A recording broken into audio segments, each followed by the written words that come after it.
आत्मा की खोज, अनंत शक्ति, आनंद और शांति, ईश्वरीय भक्ति के लिए जुड़े रहें हमारे चैनल से। आपका अपना चैनल गुरु अशोक तिवारी। लाइक और सब्सक्राइब करना ना भूलें। धन्यवाद। जय माता की, जय परशुराम। श्री गणेशाय नमः। प्रिय बंधुओं, आज हम आपको बताने जा रहे हैं कि किस प्रकार से महाराज युधिष्ठिर ने इस मृत्यु लोक का त्याग किया और वे किस प्रकार से सशरीर यानी इसी मृत्यु लोक के शरीर के साथ में वे कैसे स्वर्ग चले गए।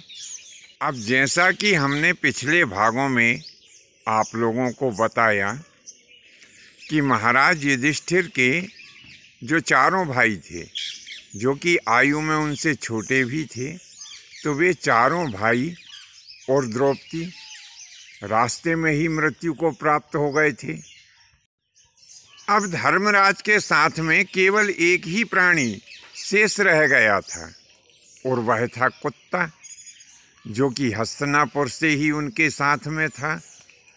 वह कुत्ता और धर्मराज ये दोनों चलते चलते और सुमेरु के सबसे उच्चतम शिखर पर पहुंच गए।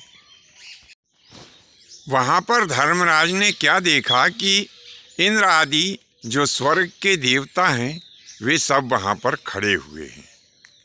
जब धर्मराज उनके पास में पहुंचे तो वे इंद्र आदि देवता उनसे प्रार्थना करने लगे कि हे प्रभु, आपके लिए स्वर्ग से एक दिव्य विमान आ रहा है, कृपा करके आप उस विमान में बैठ जाएं और स्वर्ग के लिए प्रस्थान करें। तब धर्मराज ने कहा कि मैं एक अकेला कैसे स्वर्ग जा सकता हूँ। मेरे अन्य जो शेष चारों भाई हैं और मेरी धर्म पत्नी हैं, वे मार्ग में ही मृत्यु को प्राप्त हो गए। यदि आप मुझे स्वर्ग ले जाना चाहते हैं तो मेरे साथ में मेरे भाई और मेरी पत्नी को भी आप स्वर्ग ले चलें, तभी मैं स्वर्ग जाऊंगा, अन्यथा मैं स्वर्ग नहीं जाऊंगा। तब इंद्र आदि देवता कहने लगे कि हे भगवान, आपके भाई और आपकी पत्नी आपसे पहले ही स्वर्ग पहुंच चुके हैं। अब केवल आपका चलना ही शेष है, क्योंकि उनके कर्म इतने उच्च कोटि के नहीं थे कि वे मृत्यु लोक के शरीर के साथ में ही स्वर्ग जा सकें। इसीलिए उनको मृत्यु लोक का शरीर यहीं त्यागना पड़ा। और आपके कर्म इतने उच्च कोटि के हैं, इतने श्रेष्ठ कर्म आपके हैं कि आपको इसी शरीर से स्वर्गलोक ले जाया जा रहा है। ऐसी वे सब चर्चा कर रहे थे, इतने में ही एक दिव्य विमान वहाँ पर आ गया। सभी देवताओं ने आग्रह किया कि हे धर्मराज युधिष्ठिर, आप इस विमान में बैठ जाएं और स्वर्ग चलें। तब धर्मराज युधिष्ठिर कहने लगे, अरे भाई, मैं एक अकेला कैसे जा सकता हूँ। यह जो श्वान मेरे साथ में है, यह हस्तिनापुर से मेरे साथ में है, इसीलिए इस श्वान को भी स्वर्ग ले चलिए। तब देवराज इंद्र कहने लगे कि आप भी कैसी बात करते हैं। यह नारकीय जीव श्वान आपके साथ में इस दिव्य विमान में बैठ कर के कैसे स्वर्ग जा सकता है।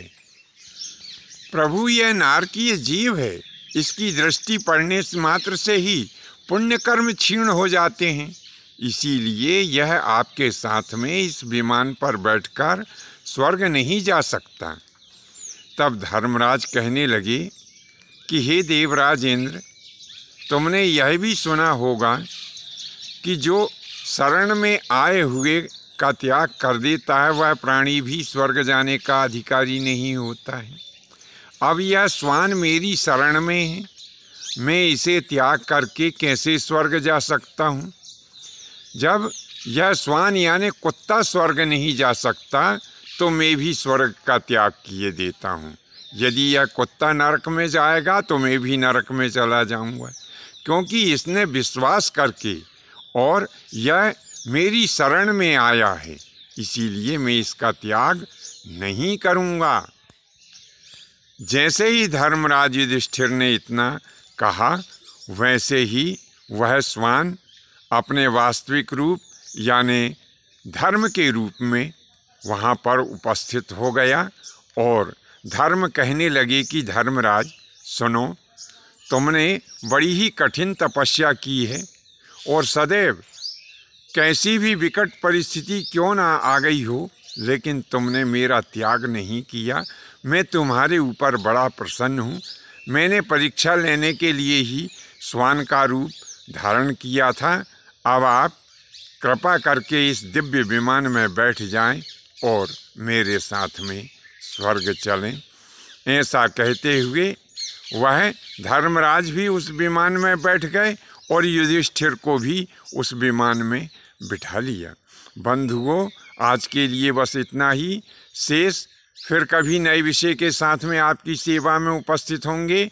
आज्ञा दीजिए। धन्यवाद। जय माता की, जय परशुराम जी की।